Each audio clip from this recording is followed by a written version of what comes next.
Hello, I'm Patricia, and I'd like to welcome you to this, the first of the fifth series of the Haiku Pea Podcast.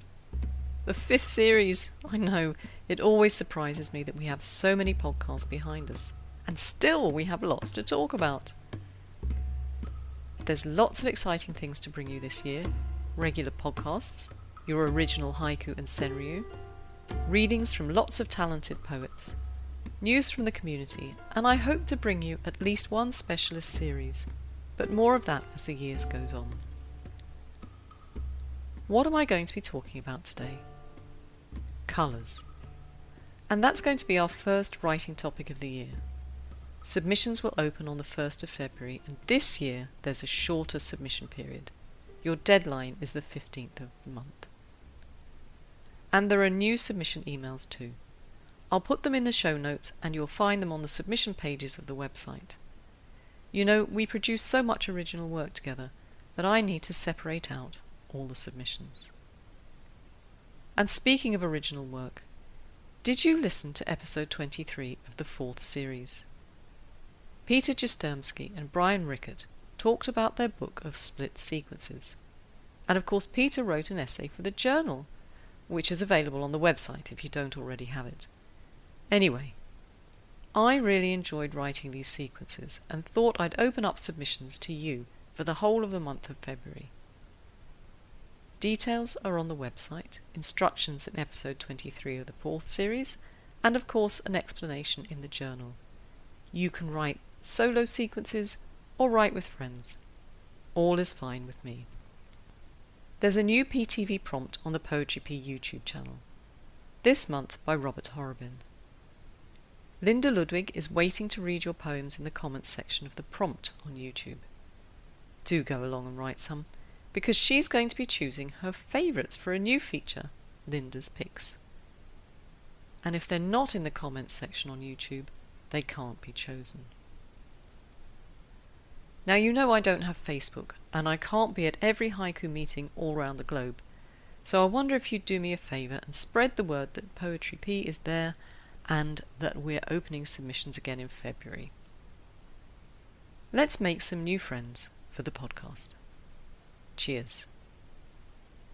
So colours. Here's a presentation of my thoughts on colours and my expectations for submissions in February. I'm going to give you an outline of what I believe we should be striving for when we write haiku and senryu, and discuss how colour is another useful device we can slip into our haiku writer's toolbox. To begin then, I'd like to share the criteria I use for writing my own haiku and editing the original work you sent to me for the journal. It should give you a framework for today's workshop. In my head, a haiku should be simple, not an intellectual exercise, succinct. Many people will describe haiku as brief. I've done it myself, but I now prefer the idea that they're succinct. That as haiku and senryu poets, we should make every word count.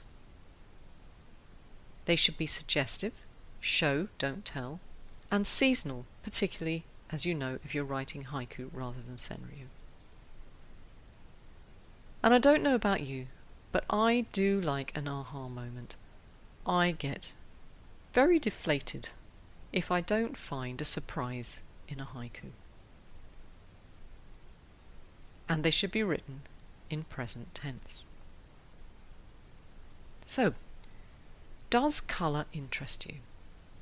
From what you tell me, many of you are creative, artistic people for whom colour is important in your work. But how much do you use it when writing haiku? Let me ask you this question. Is colour an underutilised tool? I've always been interested in colour, how we perceive it, and more recently what emotions colour can evoke when applied to poetry, and haiku and senryu in particular. As I said, you and I are striving for succinct poetry. The greater the number of implements in our writer's repository then, the better we can fulfil our goal of writing concise yet meaningful haiku. And as I was pondering the content for this workshop, I discovered that the Department of Psychology at the University of Lausanne, here in Switzerland, have an ongoing global research project into colour. They're looking at what emotions colours represent, and you can take part if you're interested. I'll put a link in the show notes, and don't worry, the study details are in English. The team at Lausanne have extrapolated a number of findings from their research already, and I want to share some of them with you. I wonder what you'll think. Will you agree with them? Could this research be useful to us in our work as haiku poets? Just imagine if we could find a way to suggest emotion without an abundance of words. How fantastic would that be?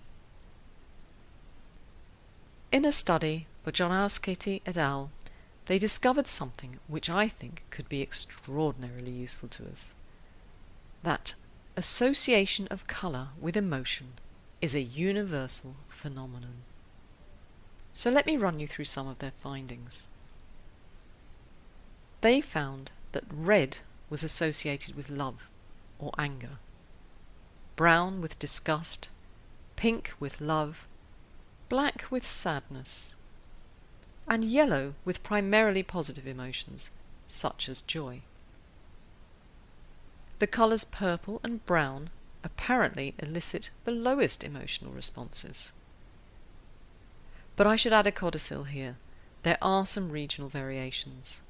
For example, they found that the more sunny the environment that we live in, the less positive the colour yellow is. And that whilst purple evokes a generally positive response, in Greece, where it's used as a colour for mourning, the response is, unsurprisingly, more negative. Anderson and Bramwell, from the University of Glasgow, made a study of how we use colour in English language metaphor, which perhaps is more regional in its approach. Let's see if you agree with some of the suggestions they make. They suggest white is associated with moral and physical purity, blue with depression and dejection, and green with freshness and simplicity. Now, shall we have a look at some haiku which has used some of these colours, and you can decide for yourself what you think. I don't want to influence you any further, so I'm going to make no comment as I read them and let you come to your own conclusions. Falling leaves, a black mask tight on my face. Falling leaves, a black mask tight on my face. Anna Maria Domberg San Cristoforo, Poetry Pea Journal, Spring 2021. On a black chair in the room's dark corner, the black cat's eyes. On a black chair in the room's dark corner, the black cat's eyes. Alex Fife, Poetry Pea Journal, Summer 2021. Yellow VW, rusting away under blackberry brambles. Yellow VW, rusting away under blackberry brambles. Kathleen Tice, Poetry Pea Journal, Summer 2021. Yellow moon, dissecting our marriage over dinner. Yellow moon, dissecting our marriage over dinner. Nisha Ravi Prasad, The Haiku Dialogue, Haiku Prism Yellow, 2020.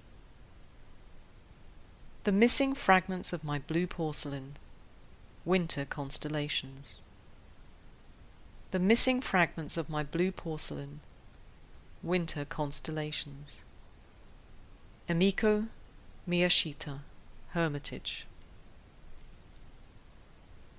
Azalea blooms, writing the last page of a blue diary. Azalea blooms, writing the last page of a blue diary. Lisbeth Ho, Presence, Issue 70, July 2021. By the green plastic clothes peg, a fallen cicada. By the green plastic clothes peg, a fallen cicada. Emiko Miyashita, Ginza Poetry Society Online Kukai. Green wheat, in one poppy, a haiku. Green wheat, in one poppy, a haiku.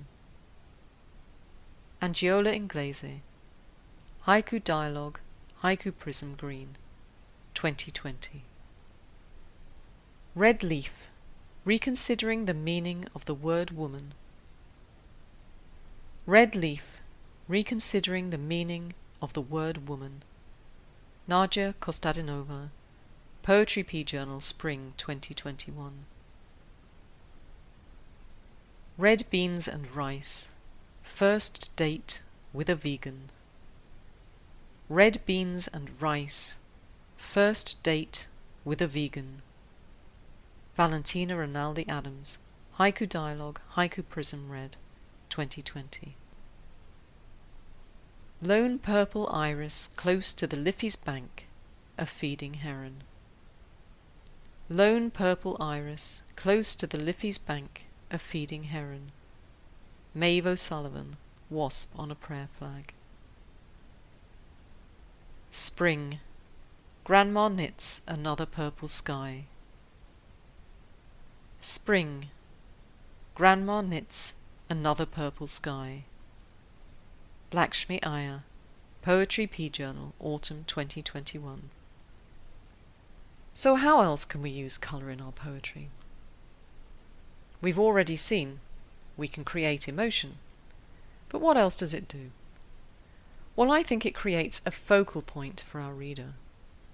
And of course, it can be suggestive. Red wagon, full of leaves, no child in sight. Red wagon, full of leaves, no child in sight. Kathleen Tice, Poetry Pea Journal, Winter 2020. Now Kathleen's poem illustrates the points I'm trying to make. Successful haiku give you a concrete image to think about, and in Kathleen's poem you do have that strong image, which I think is made all the stronger by the use of the colour red. We can see the red wagon highlighted as the focal point. And Kathleen has not actually mentioned autumn in her poem, but red is the colour we associate with autumn leaves. I mean, without the colour red, the leaves could be from any season, couldn't they? You might dispute that, but I could tell you a story about one of my sons and his friends chopping all the leaves off my beautiful daffodils. Anyway, that's for another day. But here Kathleen has put the idea of autumn fully at the forefront of our minds. Well, at least mine, anyway. And one last example before we finish. A long line of red buses in the snow, none of them mine. A long line of red buses in the snow, none of them mine. Bishi, unpublished. Many of you know Bishi is me, but knowing that I was going to put together a podcast on colour, I sent this poem to my mailing list for some comments. And I want to thank everyone who wrote back. It's always useful to get critiques of your work before you consider them finished. And in the context of this podcast on colour, I want to thank Nicole Tilde and Erica Blizzard for their comments. I'm going to put those comments to you and see what you think. Nicole asked, did I really need the colour red in the poem? Good question, Nicole. Now initially the colour was there because it's a poem about being in London, and of course most people know the red double-decker London bus. It's an iconic symbol of the town. Sometimes don't you find that you get so carried away with your image that you put things into your poem that other people really don't care about? And this could well be what happened in this poem. But then as I was thinking about it, I was interested in the red bus as a strong contrast against the snow, and in the emotion that the red would evoke. Personally, I was going for anger. To give you a bit of background, it's a story that goes way back into my past. Here I am at the end of a school day. I have to get the bus home. It's snowing, and if you've listened to this podcast for any length of time, you will know how I feel about snow. And in this poem I'm getting more and more frustrated. It's snowing, the traffic is moving slowly, and there's this long line of buses. None of them mine. Perhaps you can tell how fed up I was. Anyway, Nicole, I think the red has a place in the poem. What do you think? But then Erica came along and she said to me that this poem made her laugh, as well as feel empathy. Now, how interesting is that? Erica felt the exact opposite emotion to what I was going for. But it does bear out John Oscate's research on colour. Red, the colour of rage or love, anger or laughter. So let me just bring together my final points, why you might want to use colour in your haiku. Your reader can react emotionally to colour. We all strive to connect with our reader, don't we? And one of the surefire ways of making that connection is to elicit some emotion from them. And personally, I don't think it matters whether it's positive or negative. What do you think? Then, of course, we create a focal point for our reader. And if you look back at some, if not all, of the poems you've heard today, the colour does focus the mind on an object. And I think that colour often makes your poem pop. By which I mean, colour can be that little bit of fairy dust that makes all the difference to the strength of your poem. And suggestiveness. I know you're probably bored of hearing me say that haiku should be succinct, but there's no avoiding it. We need every device we can to help us write succinctly. And I think through its ability to suggest, colour is one of the devices that we should definitely have in our toolbox. And I think it's one that we don't use often enough. So thanks very much for joining me for my workshop today. I hope I've inspired you to go away and write some haiku and senryu. If you're listening to this podcast before the 15th of February 2022, I'm going to remind you that you still have time to send me a submission for the colours topic. Do go to our submissions page and find out what emails to use if you don't already have them. And before you send your submission, remind yourself what our criteria are. And you'll find them on the submissions page on the website. And I do have a little bit of guidance for this specific topic. Myself and my editing team would like to see a specific colour in your poem. But remember what Nicole asked me about mine.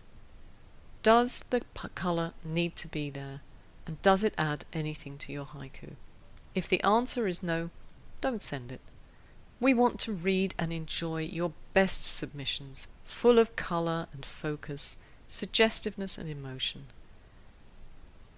So, submission for colours is the 1st to the 15th of February 2022.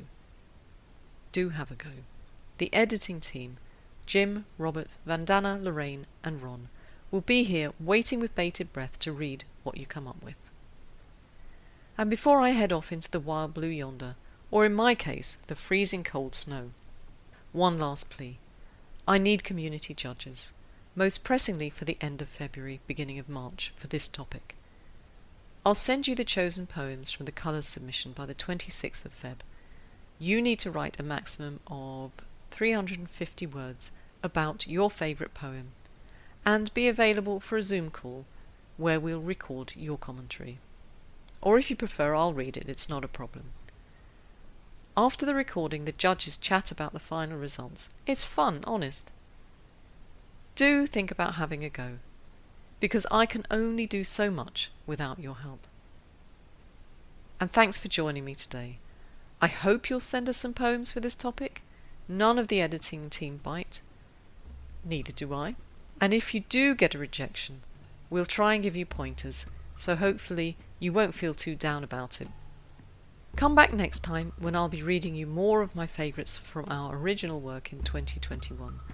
I'll have some of Linda's picks from October's YouTube prompt. Make sure you go to Poetry P on YouTube and write some poetry in the comments on the latest prompt so Linda can read them. And of course I'll let you know a little bit about what exciting things are planned for this series on the Haiku Pea Podcast. Till then, keep writing. And if I've left something out, got anything wrong, just email me and I'll sort it out. Ciao!